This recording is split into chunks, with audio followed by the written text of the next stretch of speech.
नवी मुंबईच्या राजकारणातील दोन वाघ. एकीकडे दशकानुदशके एक छत्री अंमल गाजवणारे किंग मेकर गणेश नाईक, तर दुसरीकडे त्यांच्या अजेय साम्राज्याला हादरे देणाऱ्या जायंट किलर मंदा म्हात्रे. आज जरी हे दोन वाघ भाजपच्या गुहेत असले तरी त्यांच्यातील वर्चस्वाच्या डरकाळ्यांनी नवी मुंबईचं राजकारण नेहमीच हादरत असतं. ही फक्त साधी भांडणं नाहीत, तर दोन नेत्यांमधील इगोच्या संघर्षाचा आणि अस्तित्वाचा रणसंग्राम आहे.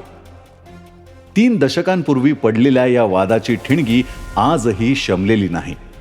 प्रस्थापितांची गढी रोखण्यापासून ते थेट आव्हान देण्यापर्यंतचा हा थरार आजही राजकीय वर्तुळात चर्चेचा विषय ठरतो.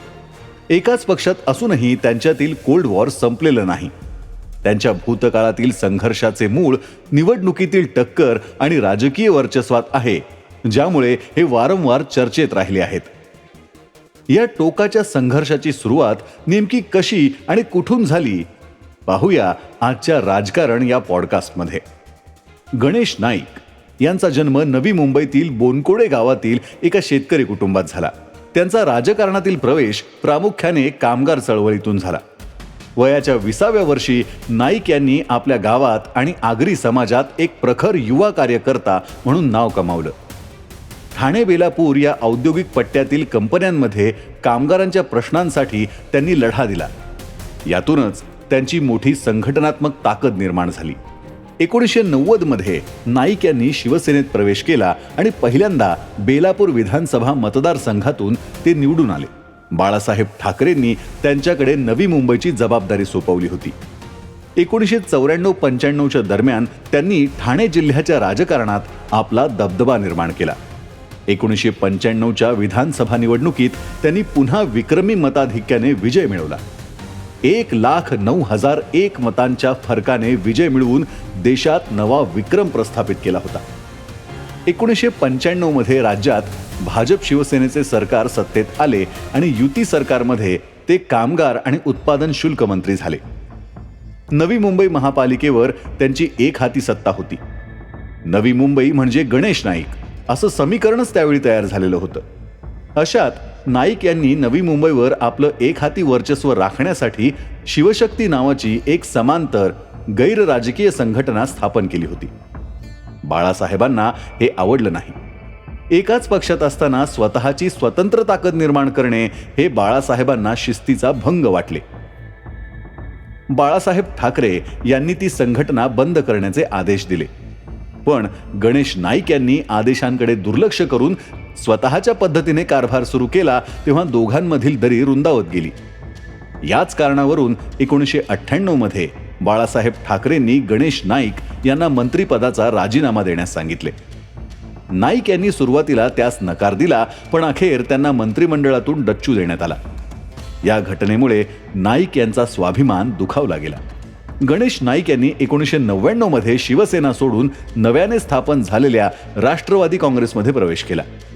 काही वर्षातच नवी मुंबई राष्ट्रवादीचा बालेकिल्ला झाला. 2004 आणि 2009 मध्ये ते पुन्हा आमदार म्हणून निवडून आले. राष्ट्रवादी काँग्रेसमधील काळ हा गणेश नाईक यांच्यासाठी राजकीय कारकिर्दीतील सर्वाधिक लाभाचा काळ होता. 2009 मध्ये त्यांचा मुलगा संजीव नाईक ठाणे लोकसभा मतदारसंघातून निवडून आला. पाठोपाठ स्वतः नाईक बेलापूर आणि त्यांचा दुसरा मुलगा संदीप ऐरोली मतदारसंघातून आमदार झाले. लगेचच गणेश नाईक मंत्री झाले आणि त्यांच्याकडे राज्य उत्पादन शुल्क आणि अपारंपरिक ऊर्जा मंत्री ही खाती आली. इथेच नाईक विरुद्ध म्हात्रे या संघर्षाची बीजे रोवली गेली होती. एका बाजूला नाईक यांच्या वर्चस्वाला नवी मुंबईत आव्हान देणारा चेहराच नव्हता, पण समांतर पातळीवर मंदा म्हात्रे यांचीही तयारी सुरू होती. 90च्या दशकात घरकामातून समाजकारणाकडे आणि त्यानंतर राजकारणाकडे असा प्रवास करत मंदा म्हात्रे राष्ट्रवादी काँग्रेसमध्ये स्थिरावल्या होत्या. महिला आघाडीच्या माध्यमातून स्थानिक महिलांचे प्रश्न मांडत त्या 1995 मध्ये नवी मुंबई महापालिकेवर निवडून आल्या. 2000 सालच्या निवडणुकीत त्यांचे चिरंजीव निलेश म्हात्रे हे देखील महापालिकेवर निवडून आले होते. गणेश नाईक यांच्याच नेतृत्वात काम करत मंदा म्हात्रे राजकारणाची एक एक पायरी वर चढत होत्या. 2004 मध्ये त्या विधान परिषदेवर आमदार झाल्या. याच काळात त्यांच्यात वादाची पहिली ठिणगी पडली. 2005 मध्ये निलेश यांना प्रभाग रचनेचा फटका बसला आणि त्यांना नगरसेवक पदाचे तिकीट मिळाले नाही. गणेश नाईक यांच्या खेळीमुळेच मुलाला निवडणुकीच्या रिंगणापासून दूर राहावे लागले हे म्हात्रे यांच्या लक्षात आलं. दुसऱ्या बाजूला आपण वरिष्ठ नेत्या असूनही नाईक समर्थक नगरसेवक आणि पदाधिकाऱ्यांकडून त्यांना सहकार्य मिळत नसल्याचा त्यांचा आरोप होता. विकास कामांचे श्रेय घेण्यावरून आणि निधी वाटपावरून दोघांच्या गटात वारंवार खटके उडत होते. दोघांमधील वितुष्ट हळूहळू वाढतच असताना मंदा म्हात्रे यांना 2014 मध्ये बेलापूर विधानसभा मतदारसंघातून निवडणूक लढवायची होती. त्यासाठी त्यांनी शरद पवार यांच्याबरोबर बोलणी सुरू केली. गणेश नाईक यांनी ऐरोलीमधून निवडणूक लढवावी आणि बेलापूर आपल्याला सोडावं असा प्रस्ताव त्यांनी दिला. पण गणेश नाईक यांनी ऐरोलीमध्ये मुलगा संदीप नाईक यांची दावेदारी प्रबळ ठेवली होती. शरद पवारांनीही त्यावेळी गणेश नाईक यांच्या पारड्यात वजन टाकले. आपल्याला जाणीवपूर्वक डावललं जात आहे हे लक्षात आल्यावर मतभेद टोकाला गेले. मंदा म्हात्रे यांनी जाहीरपणे असं सांगितलं की नवी मुंबईत गणेश नाईक यांच्या घराणेशाहीमुळे कार्यकर्त्यांना वाव मिळत नव्हता. नाईक यांच्या कार्यपद्धतीवर आणि त्यांच्या वर्चस्वावर नाराज होऊन मंदा म्हात्रे यांनी राष्ट्रवादी काँग्रेसला सोडचिठ्ठी दिली. सप्टेंबर 2014 मध्ये त्यांनी भारतीय जनता पक्षात प्रवेश केला. त्याचवेळी त्या गणेश नाईक यांच्या विरुद्ध निवडणूक लढवणार हे पक्क झालं. त्यांच्या या निर्णयाने नवी मुंबईच्या राजकारणात खळबळ उडाली होती. कारण तोपर्यंत गणेश नाईक यांना कोणीही अशा प्रकारे उघड आव्हान दिलं नव्हतं. मंदा म्हात्रे यांनी ठरवल्याप्रमाणे नाईक यांच्या विरोधात बेलापूर मतदारसंघातून निवडणूक लढवली. त्यात मंदा म्हात्रे यांनी गणेश नाईक यांचा धक्कादायक पराभव केला. म्हात्रे यांनी जायंट किलर म्हणून ओळख मिळवली.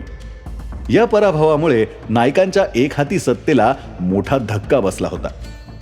ज्या गणेश नाईकांना नवी मुंबईचे अजेय राजे मानले जायचे त्यांच्या पराभवाने खळबळ उडाली होती. बोलल्याप्रमाणे म्हात्रे यांनी नाईक यांच्या सत्तेला सुरुंग लावला होता. 2014 मध्ये मोठी राजकीय स्थित्यंतरे झाली. राज्यात शिवसेना भाजपचे सरकार सत्तेत आले होते. पराभवामुळे गणेश नाईक यांचे नवी मुंबईतील वजन कमी होऊ लागले. मंदा म्हात्रे यांच्या विरोधामुळे नाईकांना आणि त्यांच्या नेतृत्वातील मुंबई महापालिकेला निधी मिळणे अवघड झाले. महापालिकेवरील सत्ता टिकवण्यासाठी त्यांना सत्ताधारी पक्षासोबत राहणं आवश्यक वाटू लागलं. त्यांचे 50हून अधिक नगरसेवक सत्ताधारी पक्षासोबत जाण्यास उत्सुक होते. पक्ष बदलला नाही तर संघटन विखुरले जाण्याची भीती होती. अखेरीस 2019च्या विधानसभा निवडणुकीपूर्वी गणेश नाईक, पुत्र संदीप नाईक आणि संजीव नाईक यांनी राष्ट्रवादी काँग्रेस सोडून भाजपमध्ये प्रवेश केला. ज्यांच्या विरोधात मंदा म्हात्रे यांनी भाजपमध्ये प्रवेश केला तेच गणेश नाईक 5 वर्षांनी पुन्हा भाजपमध्ये आले होते.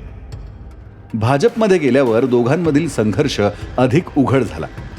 भाजपमध्ये येताच नाईक यांनी बेलापूर मतदारसंघावर दावा केला. मंदा म्हात्रे या बेलापूरच्या विद्यमान आमदार होत्या, तर गणेश नाईक हे पूर्वी याच मतदारसंघाचे प्रतिनिधित्व करत होते.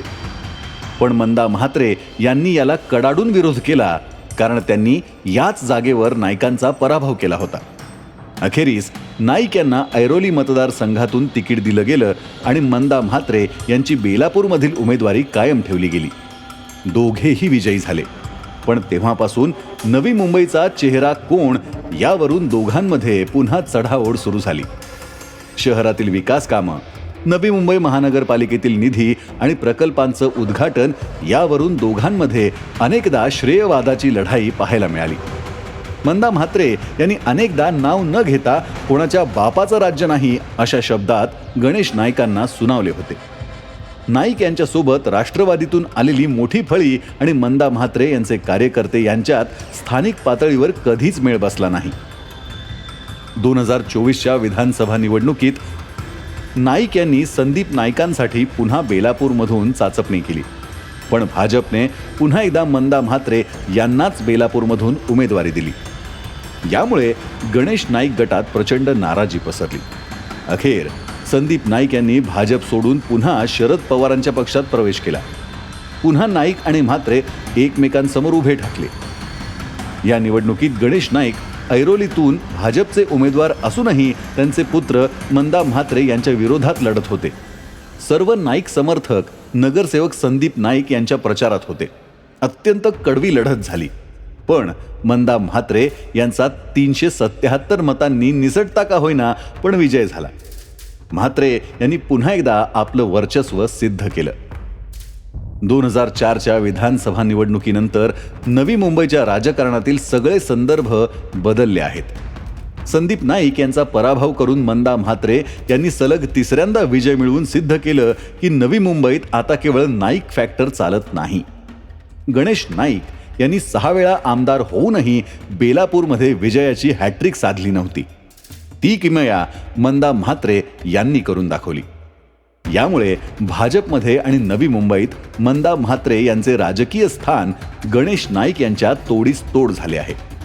आता नवी मुंबई भाजपमध्ये नाईक गटाला समांतर असा एक शक्तिशाली म्हात्रे गट अधिक मजबूत झाला आहे. संदीप नाईक यांना आता भाजपचे दरवाजे बंद आहेत. वडील भाजपमध्ये आणि मुलगा राष्ट्रवादीत अशी विभागणी झाल्याने त्यांच्या कट्टर समर्थकांमध्येही संभ्रम निर्माण झाला. याचा परिणाम त्यांच्या एकत्रित ताकदीवर झाला आहे. नवी मुंबई महापालिका ही अनेक दशकं नाईक कुटुंबाचा बालेकिल्ला राहिली आहे. मात्र आता आमदार मंदा म्हात्रे यांची वाढलेली ताकद आणि संदीप नाईक यांनी शरद पवारांच्या पक्षातून मिळवलेली मते पाहता आगामी महापालिका निवडणुकीत नाईक कुटुंबाला आपली एकहाती सत्ता टिकवून ठेवण्यासाठी मोठी कसरत करावी लागणार आहे. पक्ष नेतृत्वानेही सध्या म्हात्रे आणि नाईक यांच्यात सत्तेची समसमान वाटणी करून दिली आहे. नवी मुंबईचे जिल्हाध्यक्ष हे मंदा म्हात्रे यांच्या गटाचे दिले आहेत. 2000 पासून आतापर्यंत म्हात्रे यांच्या कुटुंबातील कोणीही महानगरपालिका निवडणुकीच्या रिंगणात उतरलेले नाही. यावेळी निलेश म्हात्रे यांचं तिकीट निश्चित मानलं जात आहे. शिवाय नाईक हे सध्या मंत्री असून ठाणे जिल्ह्यातील राजकारणातील प्रमुख चेहरा बनले आहेत. त्यामुळे आगामी काळात दोघांमधील राजकीय संघर्ष कोणतं वळण घेतो हे बघणं महत्त्वाचं ठरणार आहे. तुम्हाला हा पॉडकास्ट कसा वाटला हे आम्हाला कमेंट करून नक्की सांगा. आणि अशाच नवनवीन राजकीय माहितीसाठी सरकारनामाला नक्की फॉलो करा.